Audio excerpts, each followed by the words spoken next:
গত মঙ্গলবার রাতে খুলনার দাকোপ উপজেলার তিলডাঙ্গা ইউনিয়নের বটবুনিয়া বাজারের কাছে ঢাকি নদীর বাঁধ ভেঙে যায়। এতে পানিতে তলিয়ে যায় অন্তত ৬টি গ্রাম, ভেসে যায় অন্তত অর্ধশত মাছের ঘের ও পুকুর, তলিয়ে যায় প্রায় ৩,০০০ বিঘা আমন ধান। স্থানীয়দের অভিযোগ, পানি উন্নয়ন বোর্ডের গাফিলতির কারণেই বারবার বাঁধ ভাঙছে।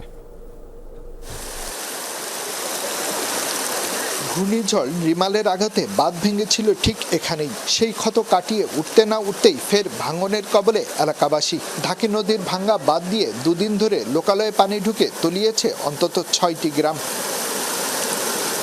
গত মঙ্গলবার রাতে খুলনার দাকোপ উপজেলার তিলডাঙ্গা ইউনিয়নের বটবুনিয়া বাজারের কাছে ঢাকি নদীর বাঁধ ভেঙে যায়, ভেসে যায় অর্ধশত ঘের আর পুকুরের মাছ, প্লাবিত হাজারের বেশি ঘরবাড়ি, নিমজ্জিত প্রায় ৩,০০০ বিঘা আমনের ক্ষেত।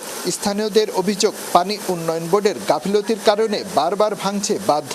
আমাদের আর কোনো ফসল আমরা করি না, কিন্তু এই যে ধান তো যদি মার হয়ে যায় আমাদের তো পথে যেয়ে বসতে হবে, মানে এইটা ছাড়া আমাদের কোনো উপায় নেই। আমার থাকবার কোনো জায়গা নেই, গরুগুলো তাই বালির মাঠে আনি রাখিছি। জলে প্লাবিত, আমাদের অনেক ক্ষয়ক্ষতি হয়ে গেছে। বছরের একটা ফসল, সেটাও আমাদের নষ্ট হয়ে গেছে। ৫টা ৬টা ওয়ার্ড একবারেই এই পানি প্লাবিত হয়ে গেছে। দায় নিতে নারাজ পানি উন্নয়ন বোর্ড, দাবি ভাঙন ঠেকাতে প্রয়োজনীয় ব্যবস্থা নেওয়া হচ্ছে।